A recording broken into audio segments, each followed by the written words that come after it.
Thank you very much Khan साहब।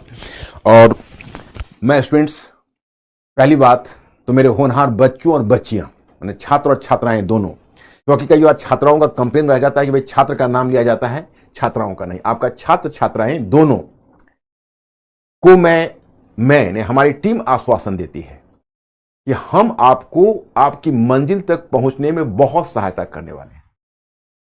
अब देखिए, मैं आपके दिमाग में एक बात होगी। पहली बात तो यह है कि आप कमर कस लीजिए, उल्टी गिनती शुरू है, अब क्लास शुरू होने वाला है। लेकिन आप जानते हैं कि सीधा क्लास शुरू करने में थोड़ी सी असुविधा होगी कि आप हमारे अगर मेथड को नहीं समझे तो बहुत कुछ अनकहा रह जाएगा। इसलिए हमारे होनहार बच्चों, पहले आज हम यह बता रहे हैं आपको कि हमारी तैयारी किस तरह की है, क्योंकि आपके मन में सवाल आता है। आपके मन में सवाल होगा, खान स्टडी ही क्यों? क्योंकि इतने सारे संस्थान हैं, इतनी जगह जगह देखते हैं, हर नुक्कड़ पर खुला हुआ है। आप प्लीज आप मेरी बात को गौर से सुनिएगा। हम उनमें से एक नहीं होने जा रहे हैं, हम सबसे विशिष्ट और अलग होने जा रहे हैं। आप लोग ध्यान से हमारे कार्यक्रम को सुने कि हम क्यों विशिष्ट होने जा रहे हैं। तो देखिए, नॉर्मली लोग क्या होता है कि जब यूपीएससी में लोग प्रिपरेशन करते हैं तो उनकी तैयारी का तरीका होता है, हिस्ट्री पढ़ लिया, ज्योग्राफी पढ़ लिया, इकोनॉमी पढ़ लिया, पॉलिटी पढ़ लिया, बाकी खंड पढ़ लिए, और जैसे जैसे एक एक खंड वो पढ़ते जाते हैं वैसे वैसे कुछ समय के बाद भूलते जाते हैं, क्योंकि पढ़ने से पहले कोई प्लानिंग नहीं होती। और जब सारा जनरल स्टडी जब समाप्त हो जाता है तो पता चलता है कि वो उसी बिंदु पर छूट गए जहां से शुरू किया था। मैं ऐसे ऐसे स्टूडेंट्स को जानता हूं कि 3-3 कोचिंग संस्थान की कोचिंग की।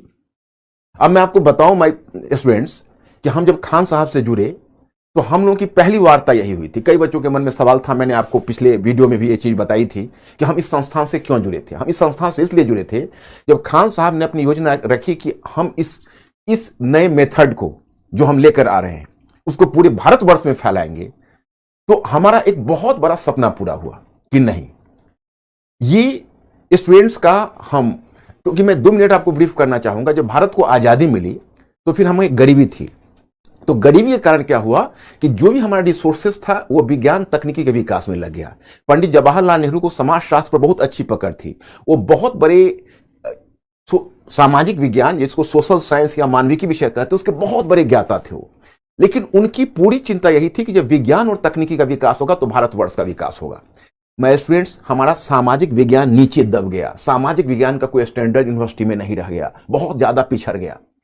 और इधर सिविल सर्विसेज ने अपना एग्जामिनेशन का प्रोग्राम शुरू किया। तो जो सिविल सेवा एग्जामिनेशन है, इवन स्टेट सर्विसेज आप कहिए, उनका क्वेश्चन का स्तर बहुत ऊंचा है, विश्वविद्यालय शिक्षा बहुत नीची है। तो उन दोनों के बीच तालमेल नहीं हो पा रहा है। फिर आ गए बीच में कोचिंग संस्थान। तो कोचिंग संस्थान 2013 से पहले तक का जो सिलेबस था, जो पाठ्यक्रम था, वो पाठ्यक्रम को आज तक नहीं पार कर पा रहे हैं और वहीं पर रुके पड़े हैं कि 2013 से पहले का जो सिलेबस था उसी आधार पर बच्चों की पढ़ाई कराई जा रही है। पॉलिटी, इकोनॉमी, साइंस, टेक सब अलग अलग, आपस में कोई कनेक्टिविटी नहीं। हम अपना प्रोग्राम आपको बताने जा रहे हैं। हम 3 स्तर पर काम करेंगे। पहले, आपकी पढ़ने की गति को बढ़ाएंगे। कैसे? तो डेली कॉम्प्रिहेंशन के प्रैक्टिस से। दूसरा, हम बेसिक मैथ, जो कि हमें खान साहब से बात हुई, बेसिक मैथ और बेसिक रीजनिंग की आपकी इसेंशियल जानकारी दी जाएगी। एक बात आप जानते हैं, केवल मैथ और रीजनिंग की जरूरत सिर्फ ऐसा नहीं है कि आप बैंकिंग का एग्जामिनेशन, एसएससी का एग्जामिनेशन केवल क्वालिफाई करने के लिए। आपकी जो रीजनिंग का मेथड है वो आपकी सोच को बढ़ाती है। आपका जो बेसिक मैथमेटिक्स का सवाल है, आपके दृष्टिकोण को बढ़ाती है। सीसेट क्यों इंट्रोड्यूस किया था यूपीएससी ने? इसी को ध्यान में करके इंट्रोड्यूस किया। फिर आपका जो कॉम्प्रिहेंशन है, कॉम्प्रिहेंशन का what is the meaning? Fast reading करने के बाद आप क्वेश्चन मिस कर जाते हैं। क्यों? क्योंकि क्रिटिकल आइडियाज, जो बहुत ही गहरी आइडियाज है, उसको फास्ट रीडिंग में बच्चे एसिमुलेट नहीं कर पाते हैं, क्वेश्चन गलत हो जाता है। तो पहला तो बेसिक काम हम वहां करेंगे। दूसरा, हम क्या करने जा रहे हैं आपको बता रहा हूं। देखिए, बात रह गई इतिहास की। तो हम मानकर चलते हैं कि जो हिस्ट्री है, समाजशास्त्र है, राजनीतिक शास्त्र है, अर्थशास्त्र है, ये जितने भी विषय हैं, अंतर्राष्ट्रीय संबंध है, भारत एवं विश्व है, ये सब एक दूसरे से अलग नहीं है। ये सभी एक ही थैली के चट्टे पट्टे हैं। इनका आपस में बड़ी अच्छी कनेक्टिविटी है। तो पहला काम तो जो मैं आपको हिस्ट्री पढ़ाऊंगा, वो हिस्ट्री पढ़ाने में ही आपका विजन खुल जाएगा और मैं शुरू करूंगा यहीं से। फिर हमारे कोलिग्स आएंगे, वो जहां से हम छोड़ेंगे वहां से वो अपने पार्ट को पकड़ेंगे। जैसे हिस्ट्री है, हिस्ट्री के साथ ज्योग्राफी हम लिंक करेंगे। हम हिस्ट्री और ज्योग्राफी से अंतर्राष्ट्रीय संबंध लिंक करवाएंगे। जैसे हमारे जो दूसरे कलीग हैं, आप जानते ही हैं, नाम तो खान साहब ने बताया ही हुआ है, जैसे राजेश मिश्रा जी आएंगे तो वो अंतर्राष्ट्रीय संबंध वहां से लिंक करेंगे। राजेश मिश्रा जी हमारे बहुत ही कोर ग्रुप के हैं। सचिन अरोड़ा जी आएंगे, बहुत अच्छे टीचर हैं, ज्योग्राफी में वो आएंगे। उसी तरह से इकोनॉमी में हमारे हैं, आप सबका नाम मैं क्या बताऊं, धीरे धीरे सबसे आप वाकिफ होंगे। तो क्या है कि जैसे हम जहां हिस्ट्री समाप्त करेंगे वहां से इंडिया एंड द वर्ल्ड का सिलेबस वो पकड़ लेंगे। जैसे आप मान लीजिए हमने आपको मॉडर्न हिस्ट्री पढ़ाया, मॉडर्न के बाद समकालीन भारत पढ़ाया, समकालीन भारत में आपका नेहरूवियन एरा तक आता है, 1970s तक हम छोड़ देंगे। फिर हम अंतर्राष्ट्रीय संबंध में उसके बाद उसी तरह से विश्व इतिहास में हम आपको छोड़ देंगे 2010 तक। उसके बाद आपको राजेश मिश्रा जी पकड़ लेंगे अंतर्राष्ट्रीय संबंध में। हम सचिन अरोड़ा जी के साथ बैठेंगे और हम प्लान करेंगे किस तरह से ज्योग्राफी, अंतर्राष्ट्रीय संबंध, हिस्ट्री तीनों को मिला के बच्चों को ज्ञान दिया जाए। इधर हमारा फास्ट रीडिंग का कोर्स चलता रहेगा, आपको डेली प्रैक्टिस राइटिंग का करवाते रहेंगे। अब आप ही बताइए, आप 2 साल में आईएएस क्यों नहीं बनेंगे? और अगर नहीं बनेंगे तो ये हमारे लिए चैलेंज है और ये हमारी पूरी टीम, और हम इसीलिए इस खान स्टडी सर्कल में आए हैं, क्योंकि ये जो रिसर्च सेंटर है इसमें आने का मतलब ही, हमारा मकसद यही है कि खान साहब की तकनीकी और हमारी पद्धति पूरे भारत में फैले। और इसके सबसे होनहार कर्णधार आप लोग होंगे, आप लोग इसके सबसे बड़े बेनिफिट उठाने वाले होंगे। हां, लेकिन मेहनत आपको करनी पड़ेगी। मैं आपको बताऊं कि खान साहब से हमने बात की है, इनके पास एक टेक्नोलॉजी इन्होंने डेवलप किया है जिससे आप लोगों का फीडबैक पता चलता रहा है। और बच्चों जानते हो, आप ऐसा मत समझना कि मैं आंखों से ओझल हूं, हम आपको विजुअलाइज कर रहे हैं। अगर विजुअलाइज नहीं करते तो इतने विश्वास के साथ कैसे बोल सकते हैं आप बताइए? हम आपको देख रहे हैं, मन की आंखों से देख रहे हैं, और हम इस तकनीकी के माध्यम से आपका फीडबैक लेंगे, रेगुलर फीडबैक लेंगे। और आप में से किसी ने जो पढ़ाई में अगर कमी की वो भी हमें पता चलेगा। तो हम एक बहुत बड़ी योजना लेकर, और ये कोई ऐसा नहीं है कि हम आपको सिर्फ एक मौखिक संवाद स्थापित कर रहे हैं, ये रियलिटी है। अब मैं स्टूडेंट्स, हिस्ट्री का बाकी सेगमेंट से तो बात होगी, आप लोगों का सिलेबस, पाठ्यक्रम आपको पता ही होगा कि आपका सिलेबस, अगर पाठ्यक्रम पर हम निगाह डालें तो आपका 3 स्टेज में तैयारी होती है। पहली होती है प्रारंभिक परीक्षा, दूसरी होती है मुख्य परीक्षा, और फाइनल होता है साक्षात्कार। सबसे बड़ा रोल उसमें मुख्य परीक्षा का होता है। प्रारंभिक परीक्षा में आपका एक एप्टीट्यूड टेस्ट होता है जिसकी तैयारी हम लोग बहुत जल्दी शुरू करने वाले हैं उसका भी। तो एप्टीट्यूड टेस्ट, तो आपको एप्टीट्यूड तो हम लोग डेवलप करवाएंगे ही करवाएंगे। जो जनरल स्टडीज का पेपर है उसमें मेंस और प्री के बीच कोई विभाजन रेखा नहीं खींची जाती है। जानते हो हम क्या कहते हैं? अगर मेंस रूपी जाल हम फेंकते हैं तो प्रीलिम्स रूपी मछली फंसती है। मेंस रूपी जाल में प्रीलिम्स रूपी मछली फंसती है। तो आप देखेंगे कि जब हम मेंस की तैयारी करवा रहे होंगे, जैसे आप हम हिस्ट्री की तैयारी करवा रहे होंगे, तो उसमें 5 क्वेश्चन हम प्रीलिम्स का डेली रखेंगे। जैसे आज जो हमने चैप्टर ले लिया, उस चैप्टर पर कल जब मैं आपसे मिलूंगा तो 5 क्वेश्चन प्रीलिम्स का और 1 मेंस का। आपका रेगुलर बेसिस पर 1 मेंस की राइटिंग होगी, 5 प्रीलिम्स का क्वेश्चन होगा। और जानते हैं 5 प्रीलिम्स का क्वेश्चन क्यों? उससे हमारा 2 पर्पस सॉल्व होता है। प्रीलिम्स का क्वेश्चन एक हमारा पर्पस सॉल्व होता है कि प्रीलिम्स का जो क्वेश्चन होता है उससे यह पता चलता है कि कल जो हमने इनको दिया, जो चीजें हमने दी, उसको बच्चे कितना पढ़ के आ रहे हैं, और क्या स्टूडेंट्स को क्वेश्चन सॉल्व करने की स्थिति में हैं या क्वेश्चन सॉल्व करने की स्थिति में नहीं।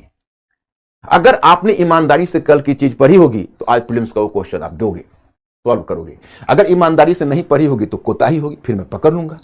कहोगे आप कैसे पकड़ूंगा? हमारी टेक्नोलॉजी पकड़ेगी कि अमुक बच्चे ने सॉल्व किया है 5, अमुक ने 4, अमुक ने 3, अमुक ने 2, 3 तक तो हम आपको छोड़ देंगे। 3 से नीचे जब गिरेगा तो सो कॉज होगा कि भाई 3 से नीचे क्यों गिरा, इसका मतलब है कल आपने मस्ती करी, कल आपने पढ़ा नहीं।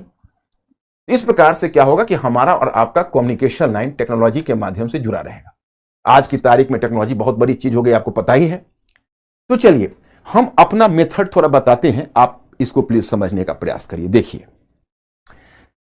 प्रीलिम्स में आपका 2 पेपर हुआ, मेंस में टोटल 9 पेपर है। 9 पेपर में 2 पेपर तो कंपलसरी हो गए, उसको माइनस करिए, हिंदी और इंग्लिश। सॉरी, हिंदी कहना गलत है, आप हिंदी बेल्ट के हैं तो आपके लिए हिंदी, उसको वर्नाक्युलर लैंग्वेज कहा जाए, क्योंकि आपको अंग्रेजी तो कंपलसरी है। और वर्नाक्युलर लैंग्वेज का मतलब है कि आपके संविधान की 8वीं अनुसूची में जो भी भाषाएं हैं उनमें से किसी एक को लेकर आप वर्नाक्युलर लैंग्वेज में जा सकते हैं। अब उसमें आप लोग हिंदी में जाएंगे, मेरा विश्वास है। उसके आगे क्या है कि उसके आगे आपका फिर 4 जनरल स्टडीज का पेपर आता है। तो फर्स्ट पेपर जो जनरल स्टडीज का है उसमें लगभग 100 मार्क्स के क्वेश्चन आपको हिस्ट्री कल्चर से आते हैं।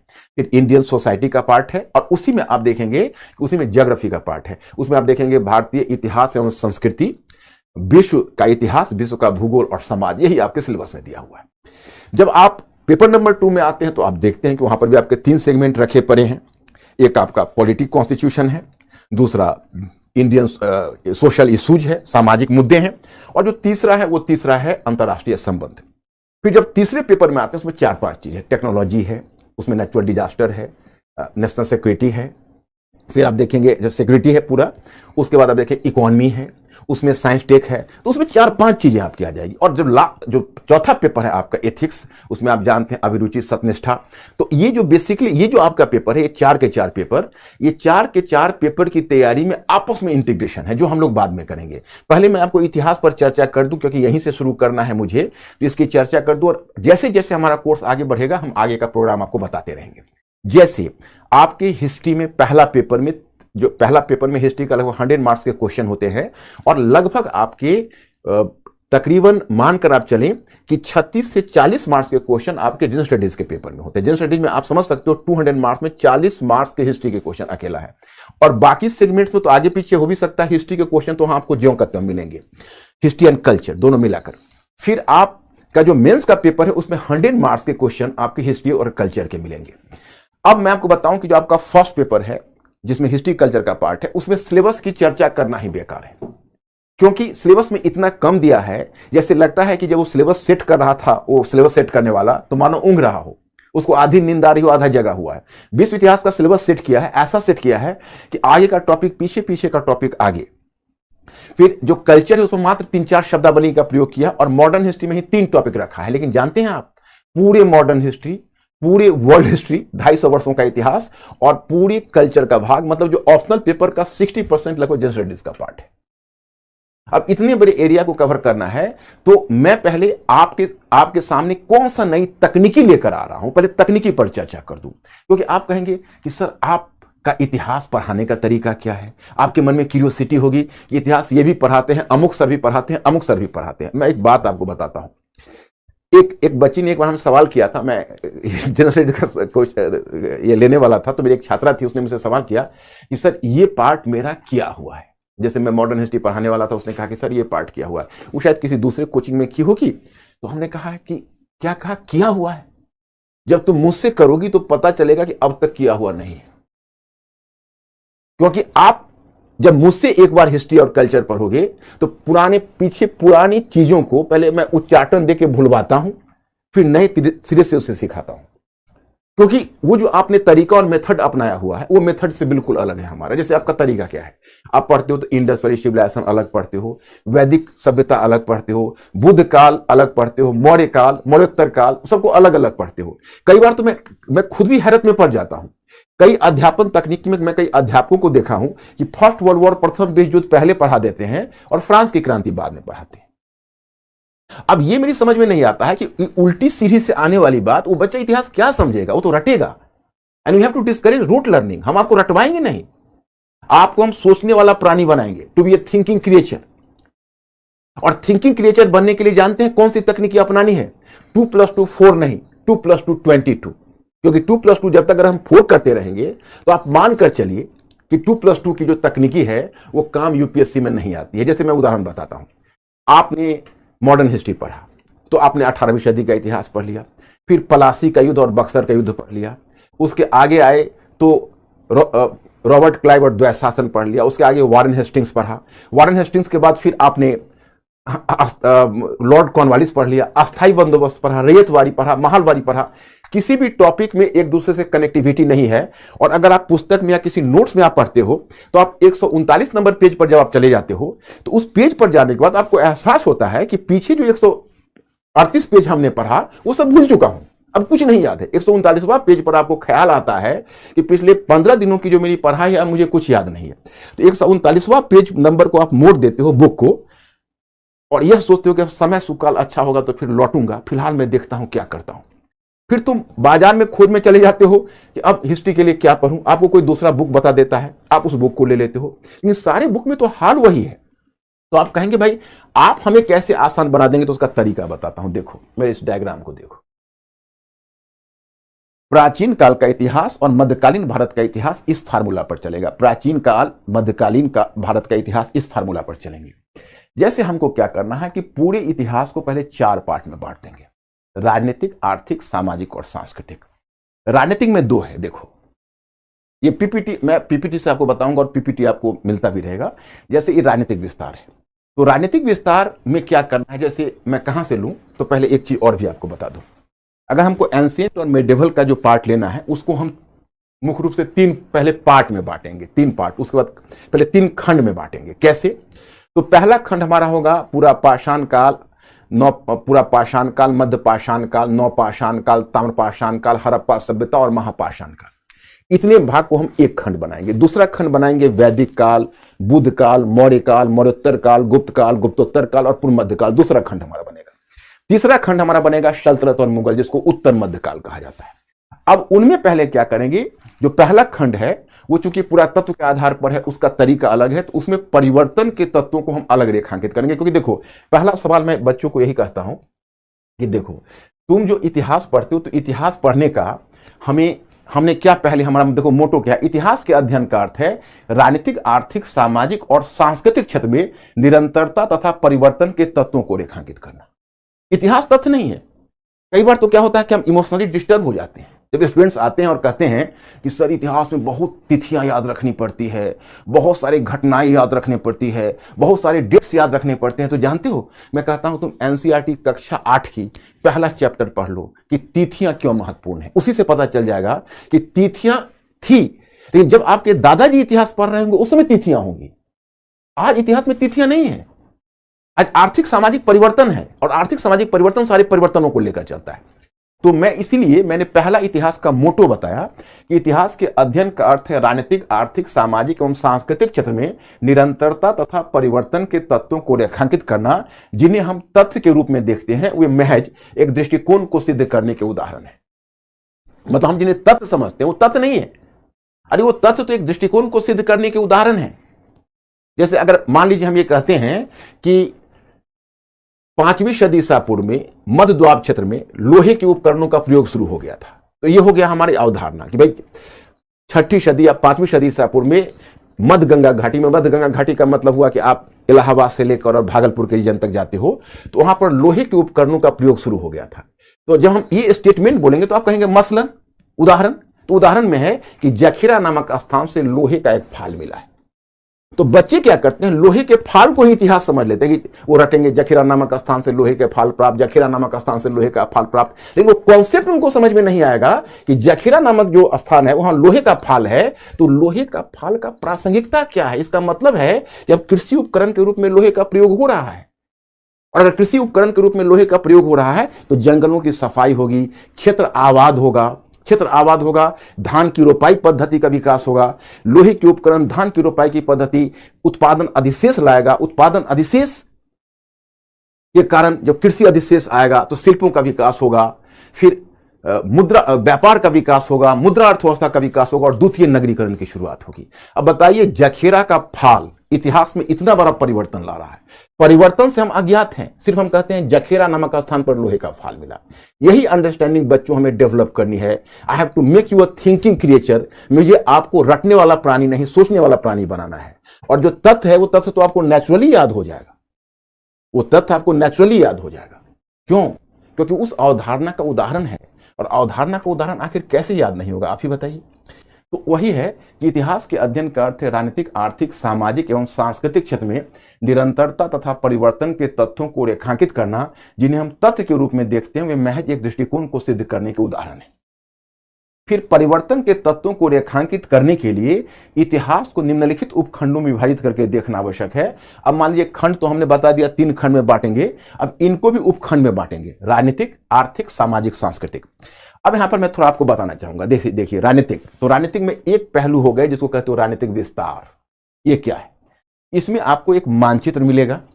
वैदिक काल से अगर मान लीजिए हम शुरू करते हैं, तो वैदिक काल में ऋग्वैदिक आर्यों का कहां से कहां प्रसार था, इसमें 3-4 चीजें आती है। इसमें आता है शासक, राजवंश, राज्य एवं साम्राज्य। तो इसमें आपको ये देखना है कि कैसे वैदिक काल में ऋग्वैदिक आर्यों का विस्तार हुआ, कौन कौन से क्षेत्र थे, जब उत्तर वैदिक काल में वैदिक आर्य कैसे आगे बढ़े, फिर उत्तर वैदिक काल से मौर्य काल में कैसे बढ़े, बुद्ध काल में कैसे बढ़े। तो वैदिक काल में जो उत्तर वैदिक काल में जो वैदिक आर्य गंगा यमुना के ऊपरी द्वार में स्थापित हुए, और बुद्ध काल में चलकर महाजनपद काल में मध्य द्वार में स्थापित हो गए। और फिर कैसे बुद्ध काल में 16 महाजनपदों का विकास हुआ, इन 16 महाजनपदों को पीछे छोड़ते हुए कैसे मगध साम्राज्य आगे बढ़ गया और मगध साम्राज्य ने किस प्रकार से एक बड़े साम्राज्य की स्थापना की। उसी समय उत्तर पश्चिम से पहले ईरानी आक्रमण हुआ, फिर यूनानी आक्रमण हुआ, और फिर उसके बाद हम लोग मगध साम्राज्य, फिर सिकंदर लौटते हुए उत्तर पश्चिम में क्या प्रबंध किया उसको डील करते हुए तब आ जाएंगे हम लोग जैसे मौर्य काल में। मौर्य काल में आएंगे तो कैसे मौर्यों ने, चंद्रगुप्त मौर्य ने उत्तर पश्चिम से यात्रा शुरू करके पहले चरण में, फिर कैसे चंद्रगुप्त मौर्य ने धनानंद के तख्ता को पलटा, फिर कैसे चंद्रगुप्त मौर्य ने सेल्यूकस को पराजित करके सिंधु नदी से हिंदुकुश पर्वतमाला के भूभाग तक जीता।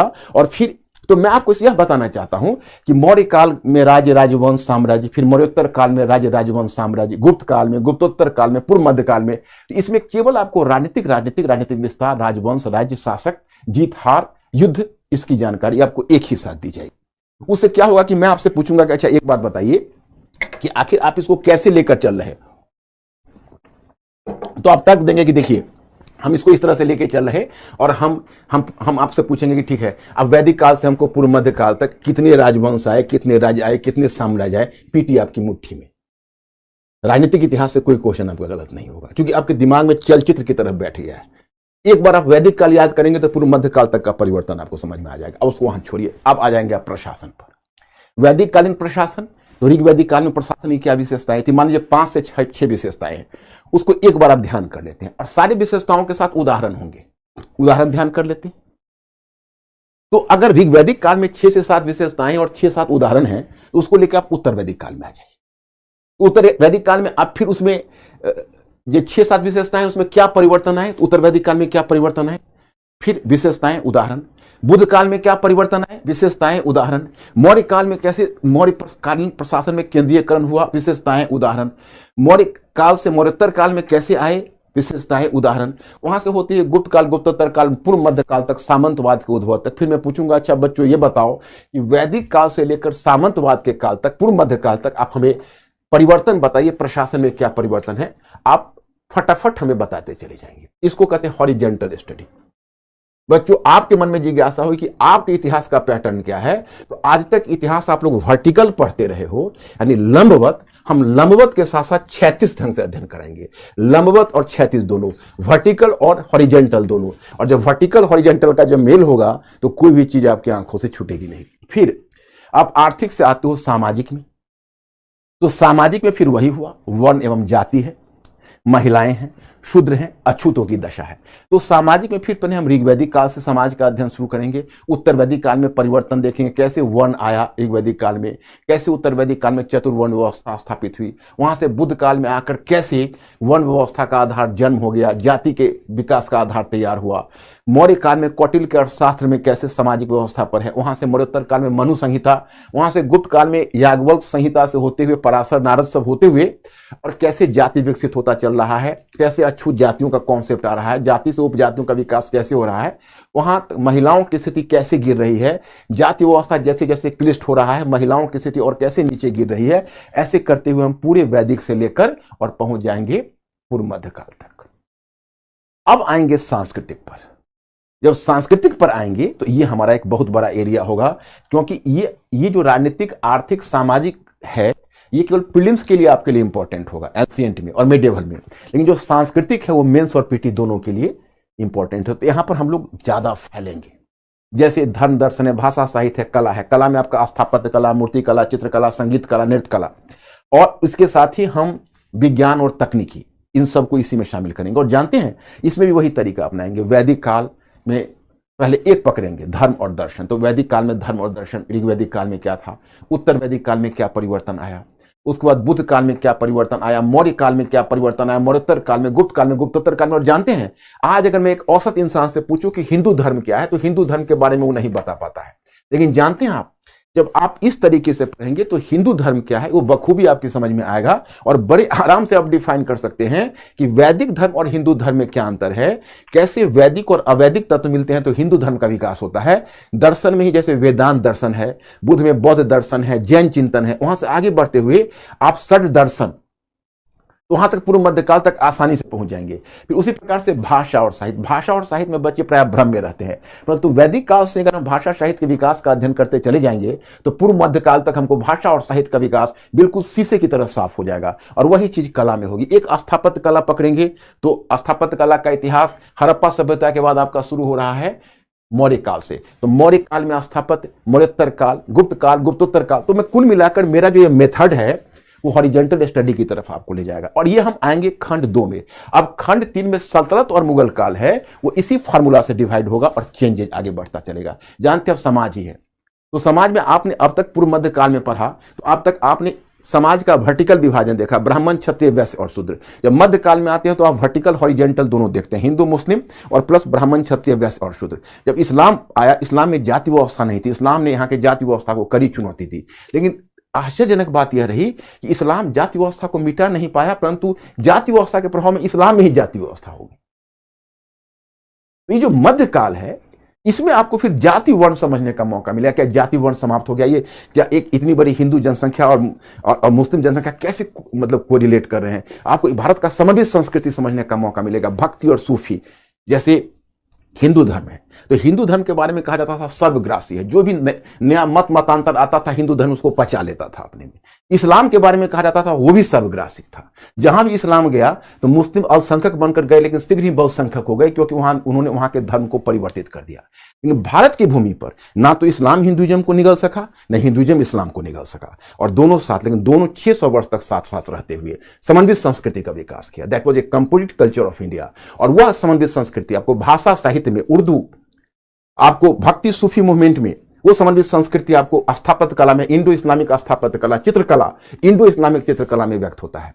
और ये एक भारत की बहुत बड़ी सांस्कृतिक धरोहर है। जानते हैं, अभी एक हाल में बुक किसी वेस्टर्न स्कॉलर ने लिखा है कि पश्चिम के लोगों को मुस्लिम जनसंख्या के साथ एडजस्ट करने का मतलब कैपेसिटी डेवलप नहीं हुआ, लेकिन हिंदुस्तान में एक ऐसा कंप्लीट कल्चर है, यहां पर साथ रहने की दोनों को एक जीवन पद्धति विकसित हो गई और एक समन्वित संस्कृति के रूप में। हमको याद है कि जब तालिबानी जब अफगानिस्तान में आए थे और जब दक्षिण से कुछ हार्ड बातें जब लिखी गई थी कुछ सोशल मीडिया पर, तो इस बात को एक बहुत बड़े एक्टर हैं और वो फिल्मी दुनिया के उस एक्टर ने उसने आगाह किया था कि देखिए हिंदुस्तान की भूमि बड़ी अजीब है, यहाँ पर हिंदू और मुसलमान बहुत अच्छे से और 600-700 वर्ष तक साथ रहते आए हैं, तो बाहर में होने वाली राजनीति का प्रभाव हिंदुस्तान पर नहीं पड़ सकता, क्योंकि हिंदुस्तान में एक अलग दोनों का इक्वेशन रहा है जो मध्यकाल से ही चलता आ रहा है, और हिंदुस्तान में हिंदू और मुस्लिम दोनों आपस में जीने के आदी हो चुके हैं। तो मध्यकाल में आपको समझने का मौका मिलेगा पूरा हमारी समन्वित संस्कृति, भक्ति सूफी मूवमेंट को। और इसमें मैं आपको सोचने वाला प्राणी बनाऊंगा, रटवाऊंगा नहीं।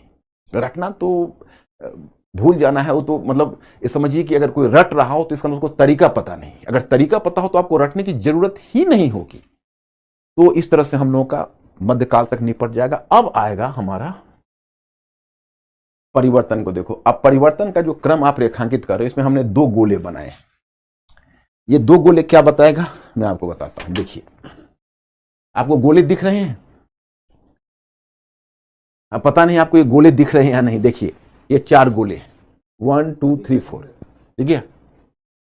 तो ये राजनीतिक है, ये आर्थिक है, ये सामाजिक है, ये सांस्कृतिक है। तो मैं आपको परिवर्तन पढ़ा रहा हूं, वहां 2 विद्या पहले दूंगा कि जो परिवर्तन आप पढ़ रहे होगे तो ध्यान रखना, राजनीतिक परिवर्तन सबसे तीव्र होता है, बहुत तेजी से होता है, जिसमें राज्य बनता है, राज्य से साम्राज्य बनता है, फिर साम्राज्य टूटता है, राज्य बनता है, राजवंश आते हैं जाते हैं, राजवंश गिरता है फिर उठता है। और जब आप आर्थिक पर आते हो तो आर्थिक परिवर्तन उससे थोड़ा धीमा होता है। जितना राजनीतिक जितना द्रुत होगा, आर्थिक नहीं होगा। सामाजिक परिवर्तन उससे भी धीमा होता है। जैसे मैं जब आपको पढ़ाने लगूंगा चेंज, जब हॉरिजॉन्टली बताऊंगा तो राजनीतिक परिवर्तन में हमको टाइम ज्यादा लगेगा, आर्थिक परिवर्तन में उससे कम टाइम लगेगा, सामाजिक परिवर्तन में उससे भी कम टाइम लगेगा, और सांस्कृतिक परिवर्तन उससे भी कम होता है। ब्राह्मणों की श्रेष्ठता जो वैदिक काल में स्थापित हुई आज तक स्थापित है कोई ना कोई रूप में। तो यह चीज जो है, यह चीज आपको परिवर्तन के ज्ञान से आएगा। जैसे आपका जो है ना ज्ञान का चक्षु खुलेगा कि आज तक हम ये सब चीज नहीं जानते थे। मतलब आप समझ सकते हो कि सब उस पुस्तक में है लेकिन दिखता नहीं है। जैसे ब्रह्म हर जगह है लेकिन नेकेड आंखों से दिखता नहीं। तो ये जो है ये एक बहुत बड़ी चीज और बहुत बड़ा एसेट होगा, और ये सिर्फ और यही प्लेटफॉर्म पर आपको मिलेगा, क्योंकि मैं सिर्फ इसी प्लेटफॉर्म पर पढ़ाऊंगा, हमारी टीम सिर्फ इसी प्लेटफॉर्म पर होगी, और हमारी टीम ही इस चीज को हिंदुस्तान में लाएगी। हम आपको वादा करते हैं कि हमसे बढ़िया कोई नहीं होगा इस फील्ड में यूपीएससी की तैयारी। लड़का कह रहा है कि अब दिखने लगा है सर। हाँ? कह रहे नहीं दिख रहा था, अब हाँ? कह रहा दिखने लगा है। दिखने लगा है, हाँ। Very good. और देखो ये डायग्राम है, ये डायग्राम में भी 4 सर्कल है, लेकिन आप गौर से देखिए, आपको दिख रहा होगा ये जो 4 सर्कल है, मैं ये सब भेज भी दूंगा आपको, मेरा जो पीपीटी होगा वो आपको चला जाएगा, मैं ये भी जो डायग्राम है मैं आपको भेजूंगा, नो प्रॉब्लम एट ऑल। और आप लोग केवल हमसे कम्युनिकेट हुए रहिए, आपका जैसा आपकी जरूरत होगी हम आपकी जरूरत के अनुसार करते रहेंगे, आप केवल कम्युनिकेट करिएगा। देखिए इसमें भी आप देखेंगे कि यही 4 गोला है, लेकिन वो 4 गोले में नाम अलग अलग है। देखिए राजनीतिक ऊपर है, उसके अंदर सामाजिक है, उसके अंदर सांस्कृतिक है, और सबके नीचे ये आर्थिक है। ये गोला आप देख रहे हैं ना, ये आर्थिक है। इसके पीछे क्या है पता है? जो परिवर्तन होता है, पहला तो बता रहा है परिवर्तन में ये ज्यादा तेज, ये कम तेज, ये कम तेज, ये कम तेज, लेकिन ये गोला आपको बता रहा है कि आर्थिक परिवर्तन सभी की जड़ में है। जो मार्क्सवादी इतिहासकारों ने, हम यहां मार्क्सवादी दृष्टिकोण आपको नहीं बता रहे हैं, यहां हम आपको बता रहे हैं कि आर्थिक परिवर्तन महत्वपूर्ण होता है। आर्थिक परिवर्तन राजनीतिक, सामाजिक और सांस्कृतिक परिवर्तन को दिशा देता है, तो दूसरी तरफ सांस्कृतिक, राजनीतिक, सामाजिक और सांस्कृतिक परिवर्तन भी आर्थिक परिवर्तन पर प्रभाव छोड़ता है। जैसे मैं आपको उदाहरण बताता हूं, आपने अगर एनसीईआरटी पुस्तक की पुरानी वाली आर एस शर्मा की पढ़ी होगी, वहां पर आपने देखा होगा कि वहां आपको सूचना मिलती है जो मध्य गंगा घाटी में जो लोहे के उपकरणों का प्रयोग हुआ, जंगलों की सफाई हुई, तो जो कृषि अधिशेष पैदा हुआ, वो कृषि अधिशेष ने एक नगरीय अर्थव्यवस्था को जन्म दिया। और जो बौद्ध पंथ का उद्भव है उसको आर एस शर्मा बताते हैं कि कृषि अधिशेष और जो नगरीय अर्थव्यवस्था है उससे बौद्ध और जैन पंथ का उद्भव जुड़ा हुआ है। तो आर्थिक से देखा आपने, उसी प्रकार से समाज है। तो अगर अर्थव्यवस्था का विकास सीमित होगा तो समाज आपको समतामूलक दिखेगा। जैसे जैसे आर्थिक अधिशेष पैदा होता है समाज विभाजित होता चलता है। क्यों? क्योंकि जिस समय आर्थिक अधिशेष आता है तो कुछ लोगों की आंखें चमकने लगती है कि आहा, ये अधिशेष हम अपने पक्ष में ले आए। तो जो लोग उस अधिशेष को अपने पक्ष में लाने का प्रयत्न करते हैं वो उसको एप्रोप्रिएट अपने तरीके से करने की कोशिश करते हैं, उस पर कब्जा करते हैं और वो अपना एकाधिकार उस पर स्थापित कर लेते हैं, और समाज में विभाजन हो जाता है। तो ये सबकी जड़ में ये है। लेकिन अगर एक बार यह आता है तो यह भी इसको प्रभावित करता है। जैसे राजनीतिक कारक में क्या बौद्ध पंथ को राजाओं ने समर्थन नहीं दिया? क्या उस समय के व्यापारी वर्ग का समर्थन उसे नहीं मिला? तो वो राजनीतिक आर्थिक कारक है जो बुद्धिज्म को प्रभावित कर रहा है। व्यापारी वर्ग के समर्थन से बौद्ध धर्म के स्वरूप में परिवर्तन हुआ, तो वो बौद्ध पंथ को भी उससे सुविधा मिल रही है। तो हम आपको यह बताना चाहते हैं कि एक दूसरे का सभी पूरक है। ये परिवर्तन पहला बताता है कि एक परिवर्तन पहले हुआ, वो धीमा है, ये इससे धीमा है, और ये इससे भी धीमा है। ये बताता है कि आर्थिक परिवर्तन सारे परिवर्तनों के मूल में है, लेकिन राजनीतिक, सामाजिक और सांस्कृतिक परिवर्तन भी आर्थिक परिवर्तन का रास्ता तैयार करता है। अगर बौद्ध पंथ आया तो उसने व्यापार को बढ़ाया, बौद्ध धर्म ने कृषि अर्थव्यवस्था को प्रोत्साहन दिया, बौद्ध पंथ ने व्यापार को प्रोत्साहन दिया, और कृषि अर्थव्यवस्था और व्यापार ने बौद्ध पंथ को जन्म दिया था। तो दोनों एक दूसरे का पूरक है। ये चीज आप समझ जाओगे, और ये समझ गए तो आप मानकर चलिए कि अब थोड़ा सा हम खान साहब से आपको मिलवाते हैं, क्योंकि अब मैं ही मिलवा रहा हूं, क्योंकि फॉर टाइम भी इन्होंने प्लेटफॉर्म हमें दे दिया है कि नहीं? तो सर देखिए, आप सारे लोगों से एक चीज कहते हैं ना, अब आपको ना इतिहास को उस गहराई से पढ़ेंगे ना कि एकदम अचंभित होगा, अरे बाप रे ये क्या हो गया यहाँ पे। अब तक आपको ये सभी चीजें नहीं देखने को मिली। देखिए सर ने किसने आसानी से बता दिया कि राजनीतिक चेंजिंग एकदम आसानी से हो जाता है। अब देखिए राजनीति तुरंत बदल जाती है पूरे विश्व में। डोनाल्ड ट्रंप की जगह बाइडेन आए, फटाक से चेंज हो गया। आर्थिक क्रिया भी चेंज हो जाती है। कोरोना से पहले की आर्थिक क्रियाकलाप और कोरोना के बाद का डिजिटलाइजेशन बहुत तेजी से हुआ। पहले कैश का लेन देन काफी तेजी से, सामाजिक चीजें बहुत धीमी रहेंगी, अलग अलग चीजों का, जैसे सर ने बताया, ये टाइप की ये सारी चीजें आपको हर जगह आपको मिलेगी। और हम आप सबसे एक चीज कहेंगे, देखिए हम सब की यही दिली इच्छा है, आप स्टूडेंट के लड़कों को तो सर क्या कहा जाएगा, तो मैं परेशान की कब। अब सर देखिए, सर खुद ही आपको टाइमिंग बताएंगे और डेट बताएंगे आज, और आज कितने लोग सहमत हैं वो यस लिखेंगे कि सर इस पूरे सिलेबस को, पूरे कैरिकुलम को लेके डे फर्स्ट से और लबासना तक का सफर, वहां तक के सफर को पूरी तरह से सर लीड करे। कितने लोग हैं वो यस लिखेंगे। जितने लोग कहेंगे यस, हम लोग आज ही जिम्मेदारी सौंप के जाते हैं। सर ये देखिए मेरे लिए बहुत जवाब, मैं तो अपनी तरफ से प्यार भी करूंगा यार, यस लिख देना जरूर, क्योंकि मेरी दिली इच्छा है कि नहीं, ये मेरी दिली इच्छा है। और ये दिली इच्छा ये है कि मैं इसका सफर तय करूं और हम इस परिवर्तन के वाहक बने। ये खान साहब का एफर्ट और हमारा एफर्ट, जब दोनों एफर्ट मिल जाएगा तो ये इसमें ये परिवर्तन होना ही है। और जब तक आप सफल नहीं होंगे हमें चैन नहीं आएगा। और ये तो मैं तो केवल हिस्ट्री का मेथड बता रहा हूं, बट माय स्टूडेंट्स आपको मैं बताऊं, मेरी यात्रा यही तक नहीं है, ये हिस्ट्री है। अब हिस्ट्री से हम दूसरा जो जीएस का सेगमेंट है उसको लिंक करेंगे और आपके करंट के लिए हम एक व्यवस्था करेंगे। उस करंट का नाम क्या होगा पता है?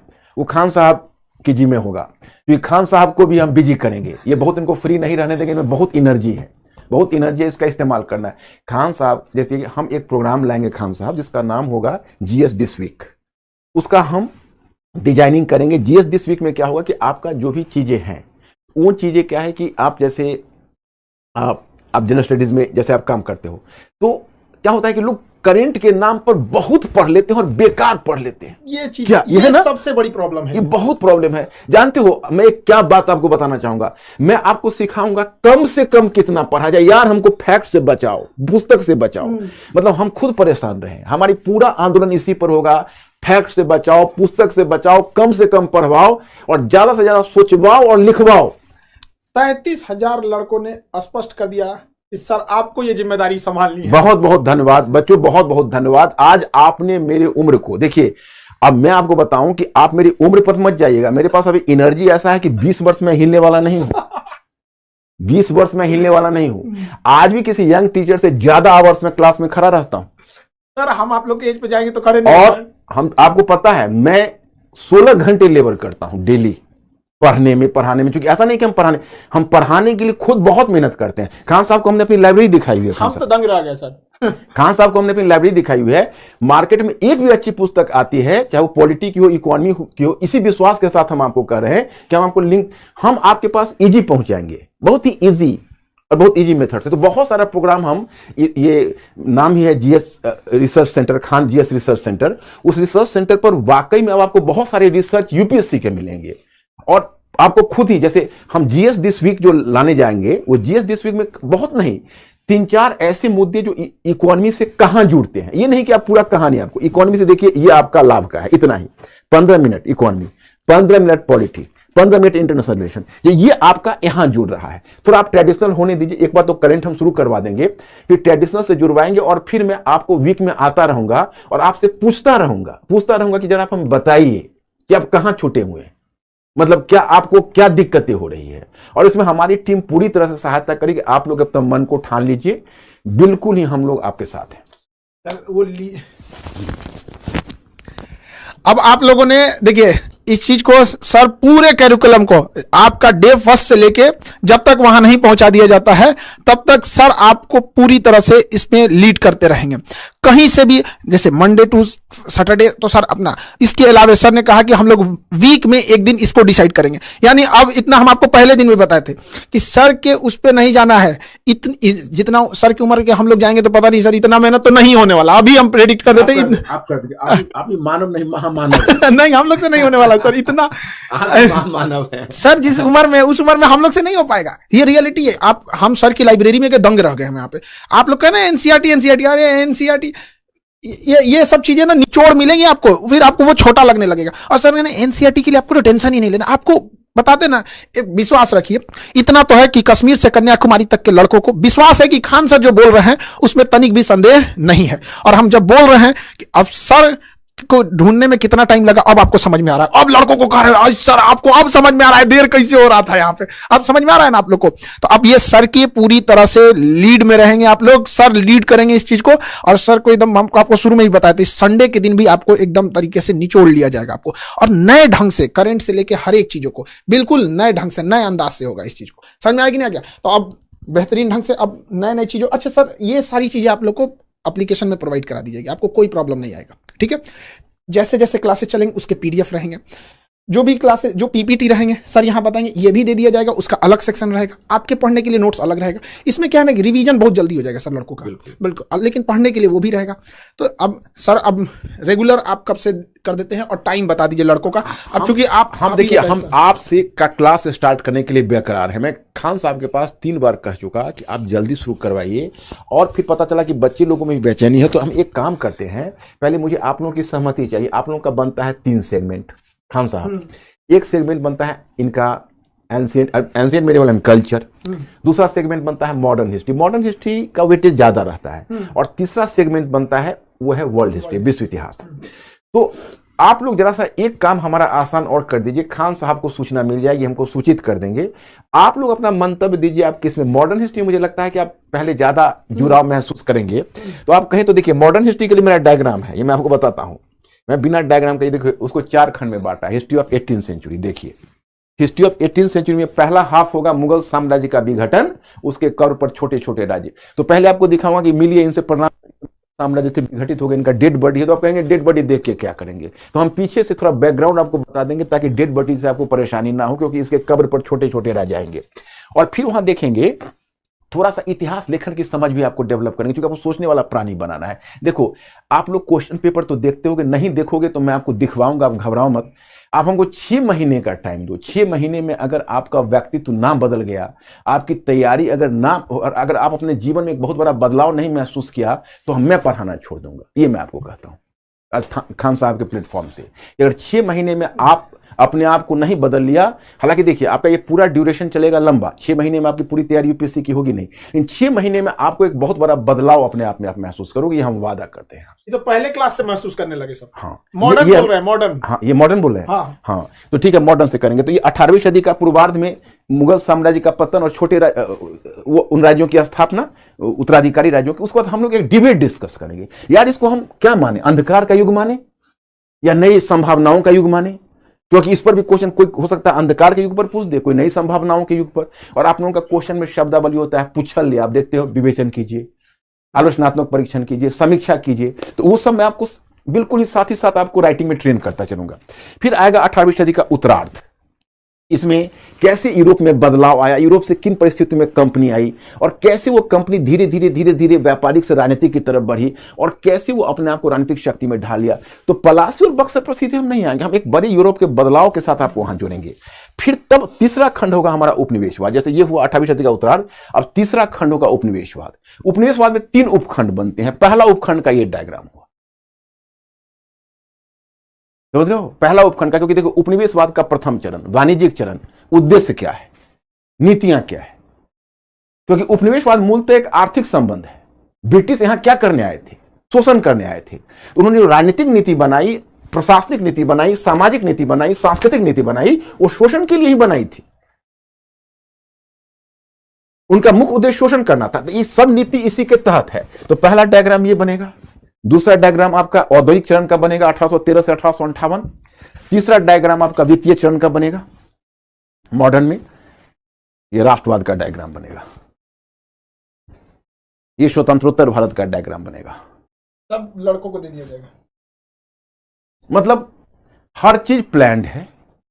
आपको एक भी जो स्लिप मिलेगा उसका मकसद होगा कि क्या दिया जाए, कितना दिया जाए। आपको 2 काम करना है जो मैं धीरे धीरे ट्रेन कर दूंगा। सोचने वाला प्राणी बनना है और बौद्धिक जुगाली करनी है, इंटेलेक्चुअल फर्मेंटेशन। ये मेरा टर्म आप जानते ही हो।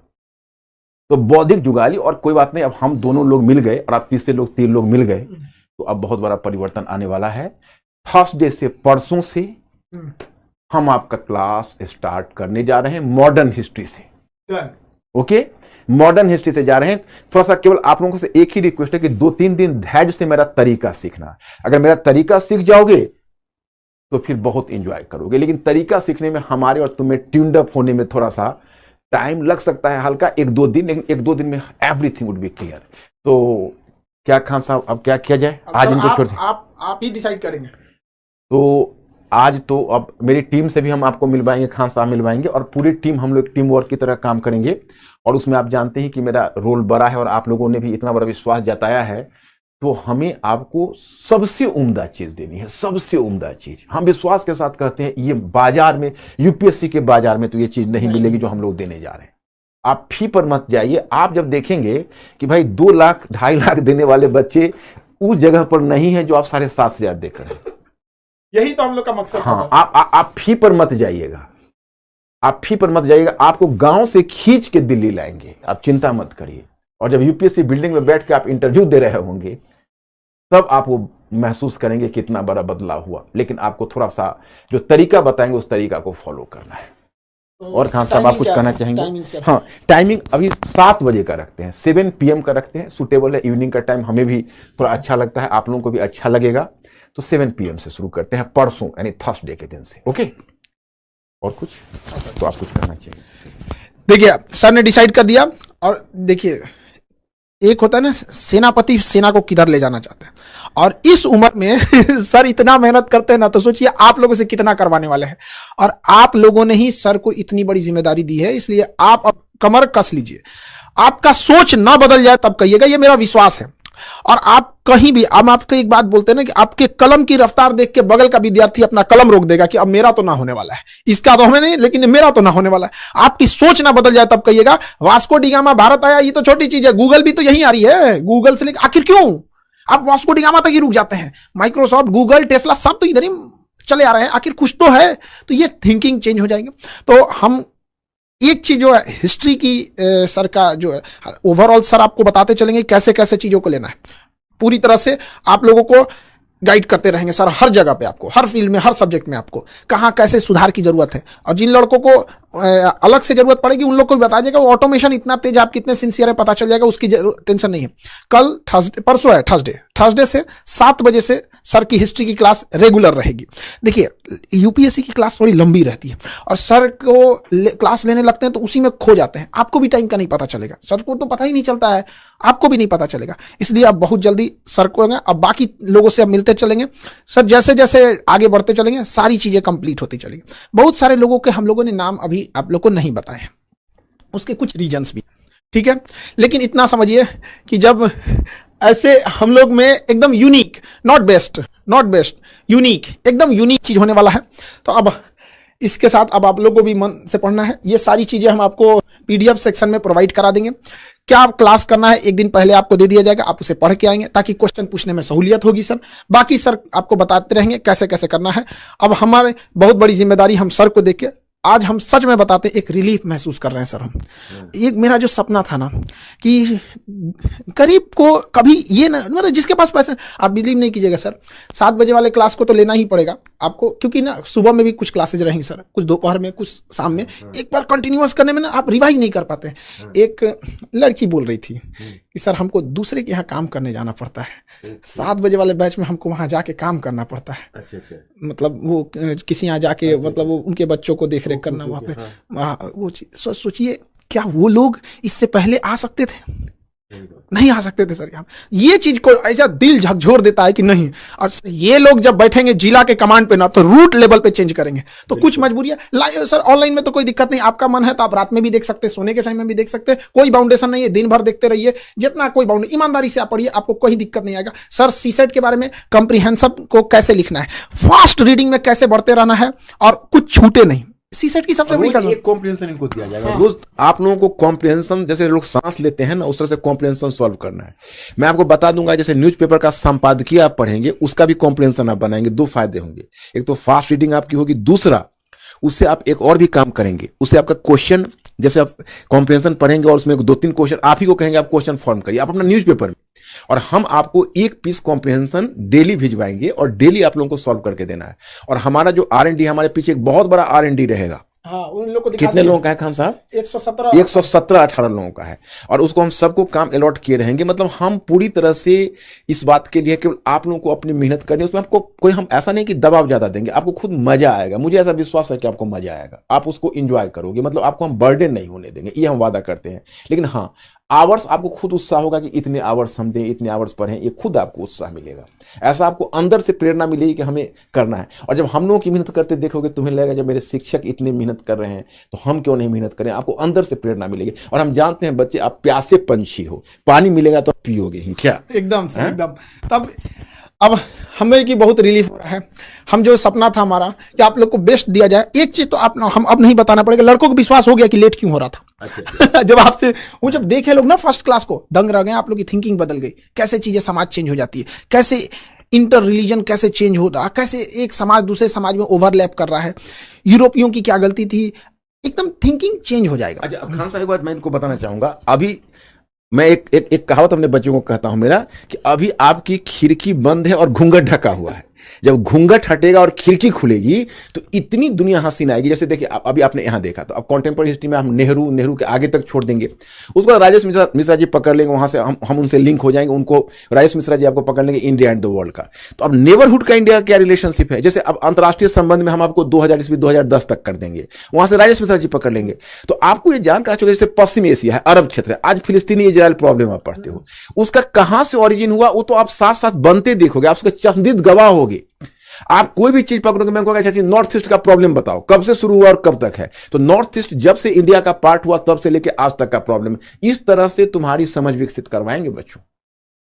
बहुत सारा ये चीजें, और सर डिसाइड करते जाएंगे कैसे कैसे कहां से आप लोग को छोड़ना है। आप समझे नहीं यहाँ पे कि अभी हम लोग को एक ऐसे मिल जाता है कि इजराइल फिलिस्तीन का मामला, लेकिन जब वो हिस्ट्री में जब वो बिगिनिंग हो रहा होगा कि कब नींव रखी, इजराइल के पैदा होने के 40 साल पहले जो भूमिका रची जा रही थी, आखिर इजराइल को वहीं ले आके क्यों बसाया गया, और वो मिडिल ईस्ट को एक तरह से लगाम बना दिया। अमेरिका और यूरोप का मतलब कहने को वहां इजराइल है, मिडिल ईस्ट को इजराइल के थ्रू अमेरिका कंट्रोल करता है, पूरी मिडिल ईस्ट को। जरा जाके देखें ये रसिया के सेक्टर में, अगले दिन इजराइल बोलता है हमारी नक्शा मतलब बाउंड्री ऑफिशियल नहीं है, बढ़ रही है। तो इस तरह का एग्रेशन तो आप दुनिया को बनते देखेंगे, फिर आप ये जो छोटी चीजें आपके कंसेप्ट में, इस चीज को उबर जाएंगे आप लोग। तो अब कल आप लोग को और ब्रीफ किया जाएगा, और राजेश उनसे 1-to-1 करा देंगे एक बार राजेश मिश्रा सर से पॉलिटी के लिए। और ट्यूनिंग देखिए सर कहाँ छोड़ेंगे, वहां कौन टीचर तुरंत पकड़ लेगा, ये चीजें बहुत जरूरी है। यही चीज कमी। एक लड़का शिकायत कर रहा था कि सर हम 8-10 पे आने वाले थे, और आप 10 मिनट पहले आ गए, हमारा 10 मिनट जो छूट गया उसका क्या होगा। आ जाएंगे पीछे, लेकिन उसका क्या नाम को लाइव में जाना था। अब ये तो चीज ये हो गया आपका जुनून। अब आप लोग को कल हम पॉलिटी वाले सर से मिला देंगे, इंटरनेशनल रिलेशन, IR वगैरह चीजों को। फिर ज्योग्राफी हम आपको कंडक्ट करेंगे, फिर ज्योग्राफी में कोई प्रॉब्लम नहीं आने देंगे, बंद आंखों से दुनिया देखना सिखा देंगे। वैसे भी सर नक्शा में जब पढ़ाते हैं ना, एटलस अपना पूरी तरह से आ गया है। एटलस भी बहुत महंगा था, हम लोग 90 रुपए में एटलस ला दिया यहाँ पे। तो अब आप लोग को कोई दिक्कत नहीं आएगा। अब हम प्रोसीड करते हैं आगे। अब पर डे रेगुलर परसों से यानी थर्सडे से 7 बजे से आपकी हिस्ट्री की क्लास होती रहेगी। और सर जैसा कि हैं कंप्रीहेंशन, फास्ट रीडिंग सीखना, सीसेट को साथ साथ चलते रहना। मेंस वह जाल है जिसमें पीटी नाम की मछली फंस के निकली है, ये सबसे बड़ी चीज है। ठीक है, तो उम्मीद करते हैं आप सब क्लास को एंजॉय किए होंगे। अब हम लोग एक नए इतिहास को रचने के लिए आगे बढ़ते हैं। समझ में आ गया? ओके, जय हिंद।